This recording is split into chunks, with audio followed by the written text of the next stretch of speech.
नाड़ी चक्र का वर्णन। अग्निदेव कहते हैं, वशिष्ठ, अब मैं नाड़ी चक्र के विषय में कहता हूँ, जिससे जानने से श्री हरि का ज्ञान हो जाता है। नाभि के अधोभाग से कंद मूलाधार है, उससे अंकुरों की भांति नाड़ियाँ निकलती है। नाभि में मध्य में 72,000 नाड़ियाँ स्थित है। इन नाड़ियों के शरीर को ऊपर नीचे दाएं बाएं ओर से व्याप्त कर रखा है और ये चक्राकार होकर स्थित है। इनमें प्रधान 10 नाड़ियाँ हैं: इंडा, पिंगला, सुषुम्ना, गांधारी, हस्तिजिह्वा, पृथ्वा, यस्या, अलम्बुसा, कुहू और 10वीं शंबिनी। ये 10 प्राणों का वहन करने वाला प्रमुख नाड़ियाँ बतलाई गई है। प्राण, अपान, समान, उदान, व्यान, नाग, कूर्म, कुकर, देवतर, दत्त और धनंजय, ये 10 प्राणवायु है। इनमें प्रथम वायु प्राण दशों का स्वामी है।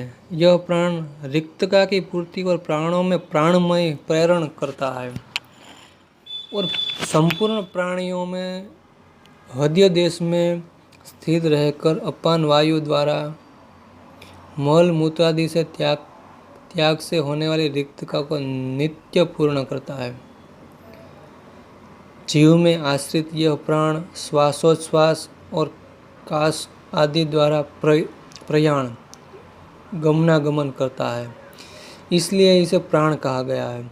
अपान वायु मनुष्य में आहार में नीचे की ओर ले जाता है और मूत्र एवं शुक्र आदि का भी नीचे की ओर वहन करता है। इस अपान नयन से कारण इसे अपान कहा गया है। समान वायु मनुष्यों में खाए पिए और सूंघे हुए पदार्थों का एक रक्त, पित्त, कफ और वात के सारे अंगों में समान भाव में ले जाया जाता है, इस कारण उसे समान कहा गया है। उदान नामक वायु मुख और अधरों में स्पंदित करता है, नेत्रों की अरुणामय को बढ़ाता है और मर्म स्थानों में उद्विग्न करता है, इसलिए उसका नाम उदान है। व्यान अंगों को पीड़ित करता है, यदि व्याधि को कुपित करता है तो कंठों को अवरुद्ध कर देता है।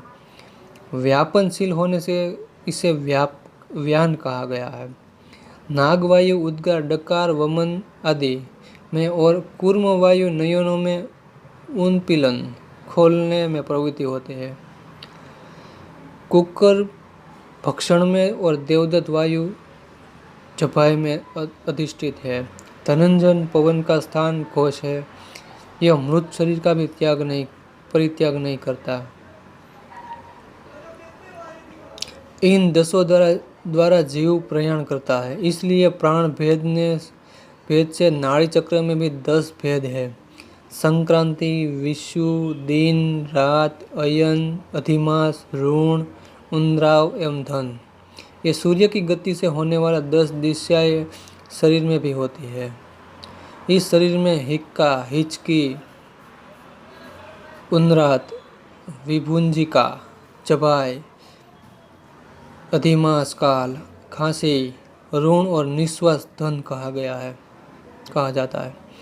शरीरगत वाम नाड़ी उत्तरायण और दक्षिण नाड़ी दक्षिणायन में, दोनों के मध्य में नासिका में दोनों छिद्रों में निर्गत होने वाला श्वास वायु विषुव कहलाती है, इसलिए विषुव वायु का ही अपने स्थान में चलकर दूसरे स्थान में युक्त होना संक्रांति कहते हैं। दृढ़श्रेष्ठ वशिष्ठ, शरीर में मध्य भाग में सुषुम्ना स्थित है, वाम भाग में ईंडा और दक्षिण भाग में पिंगला।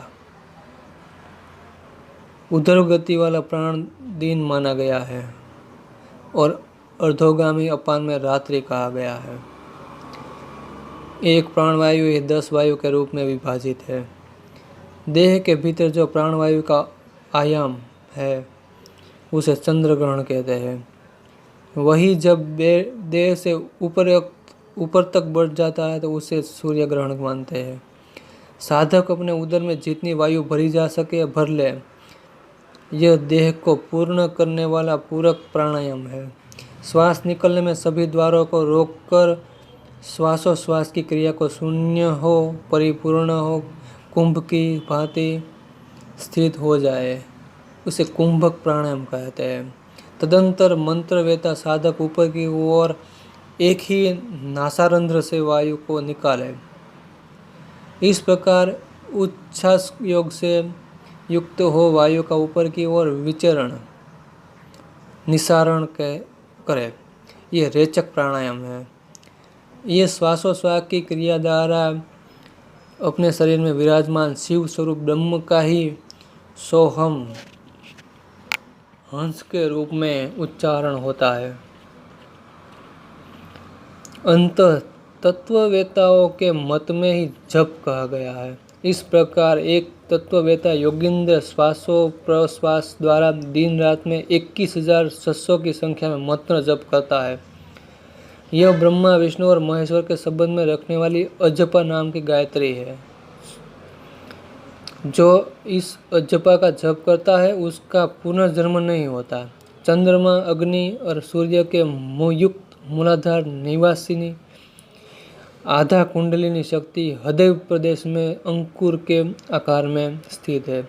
सात्विक पुरुषों में उत्तम वह योगी षष्ठी क्रम का अवलंबन करते सृष्टि न्यास करे और ब्रह्मरंध्रवर्ती शिव के कुंडलिनी के मुख भाग में झरते हुए अमृत का चिंतन करे।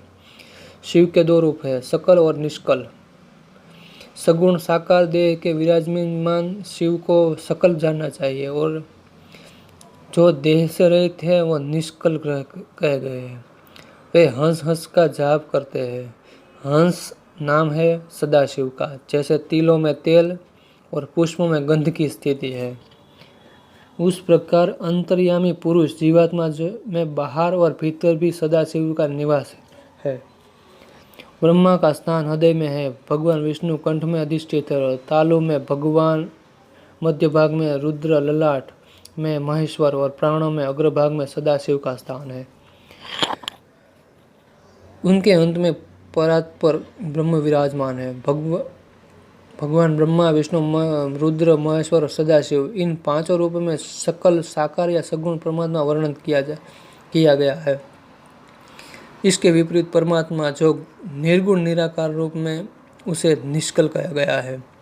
जो योगी अनाहत नाद में प्रासाद तक उठाकर अनवरत जप करता है वह 6 महीनों में सिद्धि प्राप्त कर लेता है। इसमें संशय नहीं है। गमनागमन में ज्ञान में समस्त पापों में क्षय होता है और योगी अणिमा आदि सिद्धियों गुण और ऐश्वर्य को 6 महीनों में प्राप्त कर लेता है। मैंने स्थूल सूक्ष्म और पर के भेद में 3 प्रकार में प्रासाद का वर्णन किया है। प्रासाद को ह्रस्व, दीर्घ और प्लुत इन तीनों रूपों में लक्षित करें।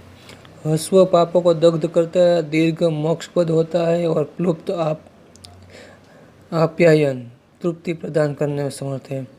यह मस्तक पर बिंदु है से विभूषित होता है। ह्रस्व प्रासाद मंत्र में आदि और अंत में फट लगाकर जप किया जाए तो वह मारण कर्म में हितकारक होता है।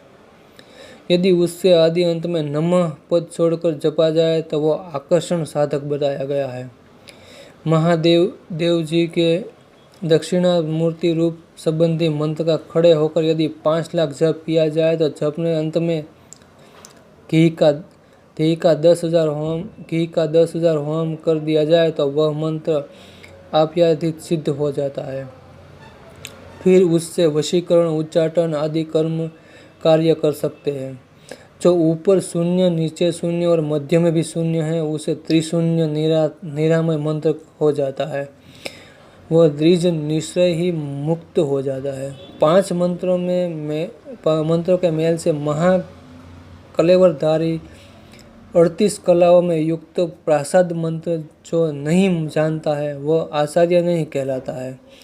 जो ओमकार, गायत्री और रुद्रादि मंत्रों जानता है वही गुरु है।